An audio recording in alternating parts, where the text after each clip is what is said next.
नमस्कार दोस्तों, RPSC aspirants में आप सभी का स्वागत है।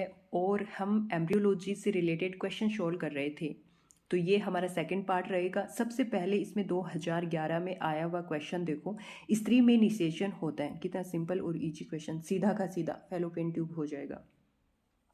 अगला देखो, माइटोकॉन्ड्रिया के बादल पाए जाते हैं तो शुक्राणु में, अंडाणु में, अमीबा में या फिर सभी। तो आप सबको पता है, मैंने ये एक्स्ट्रा फैक्ट करके 3 स्टार लगा करके ये बात लिखाई थी कि स्पर्म में भी माइटोकॉन्ड्रियल क्लाउड्स पाए जाते हैं, ओवम में भी पाए जाते हैं और अमीबा में भी पाए जाते हैं। जेंट अमीबा और पीलोमिक्सा फाइलम प्रोटोजोआ के हैं जिनमें माइटोकॉन्ड्रियल क्लाउड्स पाए जाते हैं। तो ये सभी हो जाएगा यहाँ पर, ठीक है। 4 नंबर सही हो जाएगा। अगला देखो, सीधा और सिंपल क्वेश्चन पूछा है, 2011 में आए हुए हैं इतनी इजी क्वेश्चन। शर्टोली कोशिकाएं पाई जाती हैं, वृषण टेस्टिस में पाई जाती हैं। अगला देखो, मनुष्य में संतति का लिंग निर्धारण किया जाता है अंडे के आकार के द्वारा या फिर शुक्राणु के आकार के द्वारा, माता का लिंग गुणसूत्र या फिर पिता का लिंग गुणसूत्र। तो ये सही होगा 4 नंबर। और ये क्वेश्चन है ना, एम्स में पूछा गया है। इतना सिंपल और इजी क्वेश्चन एम्स में आया हुआ है, सीपीएमटी में पूछा गया है और पीबीपीएमटी में पूछा गया है, बीएचयू में भी पूछा गया और फर्स्ट ग्रेड में भी आया हुआ है। देख लो आप कितना इंपॉर्टेंट है। अब ये 4 क्वेश्चन तो थे जो 2011 में पूछे गए थे और क्वेश्चन मैंने आपको करवा भी दिए हैं। अब हु जेनेसिस से रिलेटेड क्वेश्चन देखेंगे और ये सारे क्वेश्चन पीएमटी, बीएचयू, पीबीपीएमटी और एम्स में आए हुए हैं। किसी के आगे लगाया हुआ है इसका मतलब वो बहुत ज़्यादा इंपॉर्टेंट है और बार बार पूछा गया। नहीं लगाया हुआ इसका मतलब ये नहीं कि आया हुआ नहीं है, आए हुए हैं सारे क्वेश्चन। मैं आपको कन्फर्म कर दूँ पहले तो, ठीक है। तो सबसे पहले देखो, युग्म जनन की कौन सी अवस्था में मियोसिस पाया जाता है। मियोसिस का मतलब अर्धसूत्री विभाजन। तो वृद्धि प्रवास्ता यानी ग्रोथ फेज में तो सेल डिवीजन एब्सेंट होता है, तो ये तो होगा ही नहीं। गुणन प्रवास्ता यानी मल्टीप्लिकेशन फेज, यानी यहाँ पर सेल्स क्या होंगी, मल्टीपल होंगी, तो ये भी नहीं होगा। परिपक्वन अवस्था, हाँ मैच्योरेशन फेज में असूत्री विभाजन पाया जाता है, दोनों फेजेज में पाया जाता है, ठीक है।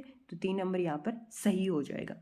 अगला क्वेश्चन देखो, अंडाशय से अंडाणु का निकलना।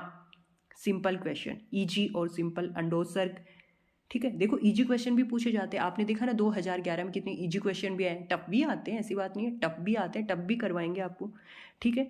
तो ये क्वेश्चन पूछा गया है। अब देखो अगला, अंडे की प्लाज्मा झिल्ली व पीतक कला के मध्य स्थित रिक्त स्थान कहलाता है। और मैंने आपको बताया था जब फर्टिलाइजेशन मेम्ब्रेन पढ़ाया था, फर्टिलाइजेशन मेम्ब्रेन के बारे में बताया था, तब बताया था कि ये ओवम है, ये ओवम की विटेलाइन मेम्ब्रेन है और ये ओवम की प्लाज्मा मेम्ब्रेन है। इसके बीच में जो स्पेस पाया जाता है इसको पेरीवाइटेलाइन कहा जाता है। तो यहाँ पर ये 2 नंबर सही हो जाएगा। अगला क्वेश्चन देखो, मनुष्य के अंडाणु होते हैं। तो बहुत बार बता दिया, शुरू कर रहे हैं एम्ब्रियोलॉजी तब से बता रहे हैं कि मनुष्य के जो अंडाणु होते हैं वो एलिसिथल में आते हैं, क्योंकि यहाँ पर योग की मात्रा क्या होती है, कम होती है। योग की मात्रा कम क्यों होती है, क्योंकि यहाँ पर प्लेसेंटा का डेवलपमेंट हो जाता है। तो ये एलिसिथल में आएंगे। एलिसिथल में ह्यूमन आता है, रैट, मंकी, रैबिट, ये सब आते हैं, ठीक है। और एलिसिथल में योग की मात्रा होती है बहुत कम या नगण्य होती है। जितना भी योग पाया जाता है वो पूरे अंडे में समान रूप से वितरित होता है, ठीक है। अगला क्वेश्चन देखो, परिवर्तनशील अंडाणु के परिपक्वन के दौरान उसके पृथक होने वाली छोटी कोशिकाएं कहलाती हैं। तो आप सबको पता है, जैसे ये क्या है, ये प्राइमरी हू साइट है, यहाँ पर असूत्री विभाजन फर्स्ट होगा, यहाँ पर सेकेंडरी हू साइट बन जाएगी और यहाँ पर एक पोलर बॉडी बनती है जो छोटे आकार की बनती है। छोटे आकार की क्यों बनती है, क्योंकि यहाँ पर साइटोप्लाज्म का असमान वितरण होता है। तो पृथक होने वाली छोटी कोशिकाएं बनती हैं, वो पोलर बॉडीज कहलाती हैं। तो 3 नंबर यहाँ पर सही हो जाएगा। अगला क्वेश्चन देखो, हू साइट में कॉर्टिकल कण किसके द्वारा बनते हैं। तो ये आपको बता दिया है, जब फर्टिलाइजेशन मेम्ब्रेन पढ़ रहे थे तब भी बताया था ये आपको, फर्टिलाइजेशन मेम्ब्रेन, ठीक है, यानी निषेचन झिल्ली। तब बताया था कि जो कॉर्टिकल कण होते हैं यानी कॉर्टिकल ग्रेन्यूल्स होते हैं वो गोल्जी बॉडी के द्वारा बने होते हैं। तो ये 2 नंबर यहाँ पर सही हो जाएगा। अगला क्वेश्चन देखो, इसी से रिलेटेड है, हू साइट के कोशिका दरों में स्थित कॉर्टिकल कणों का क्या कार्य है। क्वेश्चन देखो यहाँ पर पहला देखो, पीतक झिल्ली का निर्माण, ये तो नहीं है, कॉर्टिकल ग्रेन्यूल्स थोड़ी ना करते हैं पीतक झिल्ली का निर्माण। अंडे के परिपक्वन विभाजनों में सहायता करना, ये भी नहीं है। निषेचन कला का निर्माण करना, हाँ ये सही है। हु साइड के कोशिका दरों में स्थित कॉर्टिकल कणों का काम है कि निषेचन कला का निर्माण करना। ये जो कॉर्टिकल कण है यानी कॉर्टिकल ग्रेन्यूल्स हैं, ये गोल्जी बॉडी के द्वारा बने होते हैं और इन कॉर्टिकल्स कणों के अंदर म्यूको पॉलीसेकेराइड भरा हुआ होता है। ये आगे चल कर के फर्टिलाइजेशन मेम्ब्रेन बनाता है, ठीक है। और यही पूछा है कि कॉर्टिकल कणों का क्या कार्य है, तो ये फर्टिलाइजेशन मेम्ब्रेन यानी निषेचन कला बनाता है। आगे जाकर के निषेचन कला का काम क्या होता है, ये पॉलीस्पर्मी को रोकने का काम करती है, ठीक। तो यहाँ पर 3 नंबर सही हो जाएगा। अगला क्वेश्चन देखो, निम्न में से किस संरचना में अर्धसूत्री विभाजन पाया जाता है। ऑप्शन देखो यहाँ पर, पहला ऑप्शन देखिए आप, हुगोनिया तथा स्पर्मेटोगोनिया, ये तो नहीं होगा, ये तो समसूत्री विभाजन के द्वारा बनते हैं। द्वितीयक स्पर्मेटोसाइट और द्वितीयक हुसाइट, ये सही है, लेकिन इससे पहले ऑप्शन और देखो, प्राथमिक स्पर्मेटोसाइट और प्राथमिक हुसाइट है या उपरोक्त में कोई नहीं। देखो ये भी अर्धसूत्री विभाजन के थ्रू बनते हैं, लेकिन पहले अर्धसूत्री विभाजन प्राथमिक स्पर्मेटोसाइट और प्राथमिक हुसाइट बनते हैं, ठीक है। यानी प्राइमरी हुसाइट से पहले प्राथमिक स्पर्मेटोसाइट और प्राथमिक हुसाइट बनेंगे, ठीक है।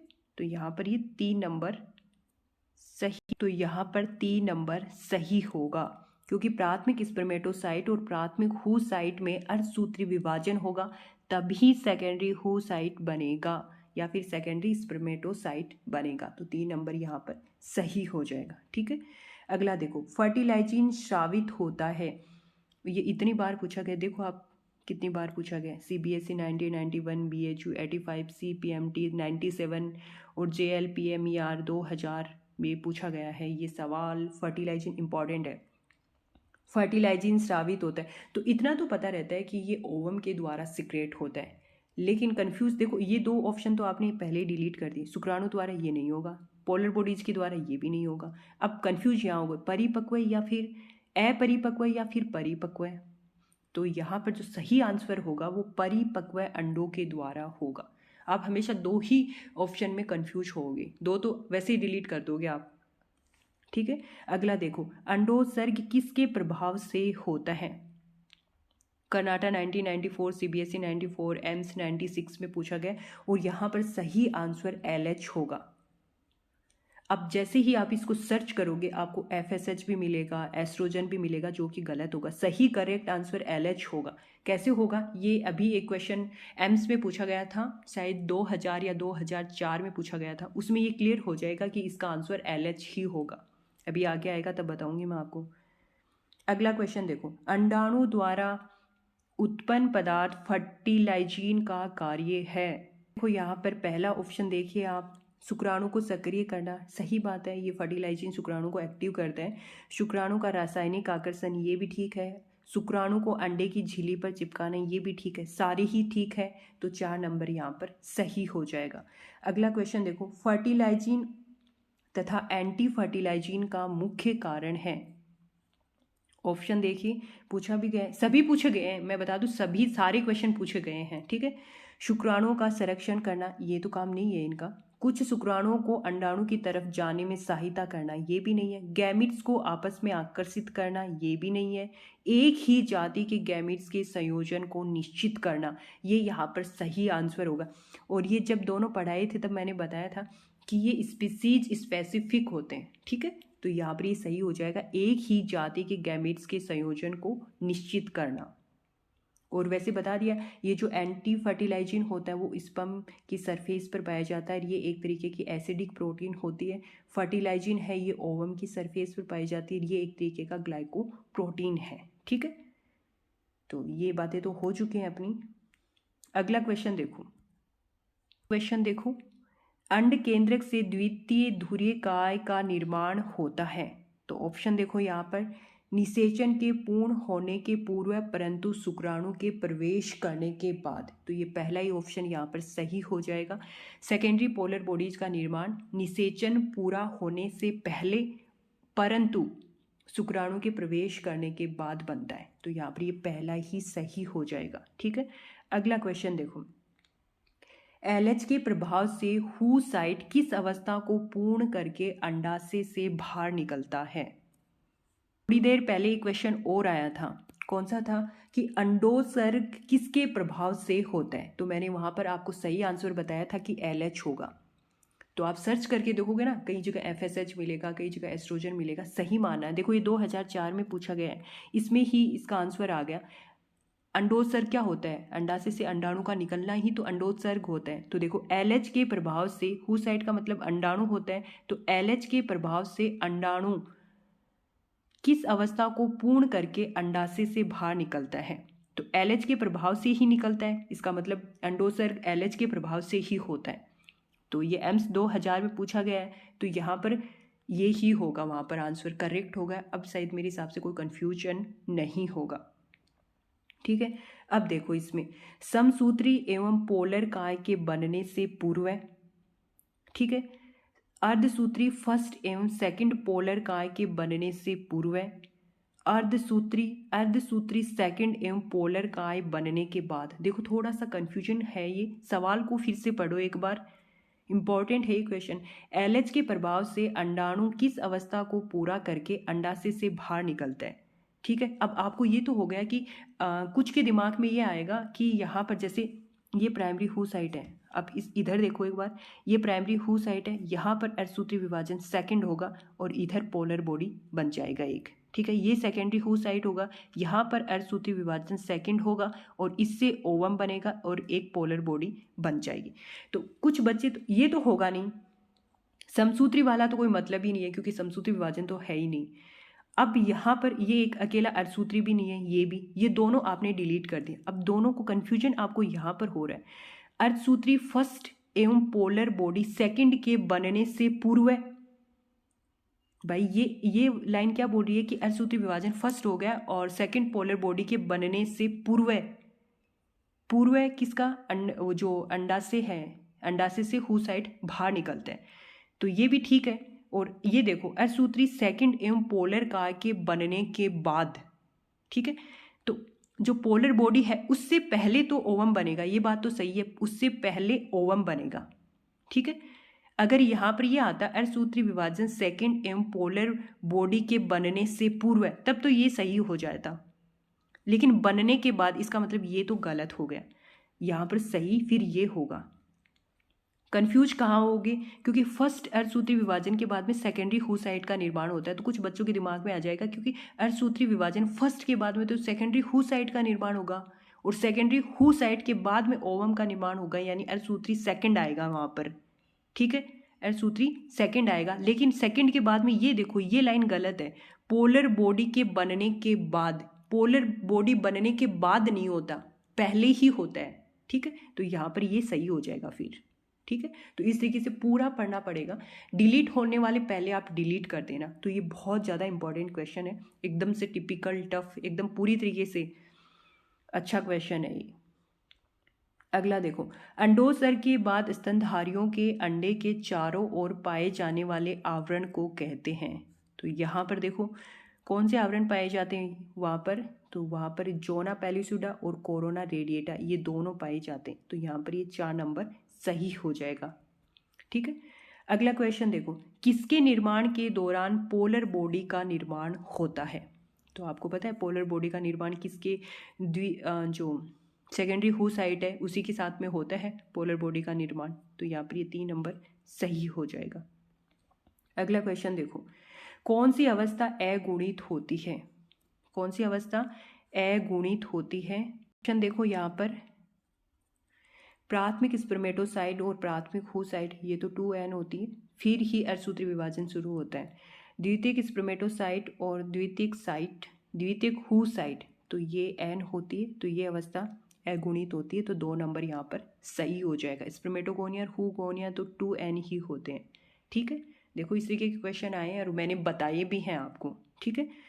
और अगला क्वेश्चन देखो, अधिकांश कशेरुकियों में शुक्र जनन व अंड जनन की क्रिया कौन से हार्मोन से प्रेरित करते हैं? तो ये यहाँ पर FSH हो जाएगा, सही आंसर होगा FSH, 2 नंबर यहाँ पर सही हो जाएगा। अगला क्वेश्चन देखो, हु साइट का संग्रहित भोजन है, तो हु साइट का संग्रहित भोजन योक होता है, तो यहाँ पर ये 4 नंबर सही हो जाएगा। अगला क्वेश्चन देखो, अंड जनन के दौरान प्रथम अर्धसूत्री विभाजन होता है, तो अंड जनन के दौरान प्रथम अर्धसूत्री विभाजन कब होता है? ऑप्शन देखो यहाँ पर, प्रथम लोपिका, द्वितीय लोपिका, प्राथमिक हूशाइट या द्वितीयक हूशाइट। तो आप सबको पता है कि अर्धसूत्री विभाजन हूजेनेसिस की प्रोसेस के दौरान प्राइमरी हूसाइट में होता है और प्राइमरी हूसाइट के बाद में सेकेंडरी हूसाइट बन जाती है और इधर एक पोलर बॉडी और फिर इधर ऐसे चलता रहता है, ओवम और पोलर बॉडी बन जाती। तो यहाँ पर सही आंसर 3 होगा। अगला क्वेश्चन देखो, अंडाशय से अंडे किस अवस्था में मुक्त किए जाते हैं? तो अंडाशय से अंडे किस अवस्था में मुक्त किए जाते हैं? ऑप्शन देखिए यहाँ पर, पहला देखिए परिपक्व अवस्था में, और दूसरा देखिए हुगोनियल अवस्था में, और तीसरा प्राथमिक हूशाइट में, और चौथा द्वितीयक हूशाइट में। तो पूछा क्या है, अंडाशय से अंडे किस अवस्था में मुक्त किए जाते हैं? तो द्वितीयक हूशाइट, यहाँ पर ये 4 नंबर सही हो जाएगा।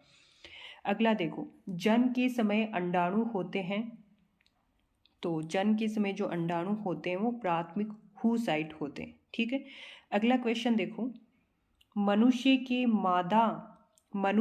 मादा के अंडाशय में अधिकतम संख्या प्राथमिक हूसाइट मिलेगी, तो ये जन्म के समय मिलेगी। ये वाला क्वेश्चन है, यहाँ पर इसने इस तरीके से पूछ लिया कि जन्म के समय अंडाणु होते हैं तो प्राथमिक हूसाइट के रूप में होते हैं, और इसी क्वेश्चन को देखो इसने इस तरीके से पूछ लिया कि मनुष्य की मादा के अंडाशय में अधिकतम संख्या प्राथमिक हूसाइट मिलेंगी, तो ये जन्म के समय मिलेंगी। तो यहाँ पर ये 3 नंबर सही हो जाएगा। तो देखो 23 ये क्वेश्चन करवा दी, और 4 क्वेश्चन थे जो 2011 से रिलेटेड, एम्ब्रियोलॉजी से रिलेटेड पूछे गए, तो वो करवा दिए। तो टोटल मिलाकर के 27 हो चुके हैं, ठीक है। तो आज की इस वीडियो लेक्चर में इतना ही। जय हिंद, जय भारत।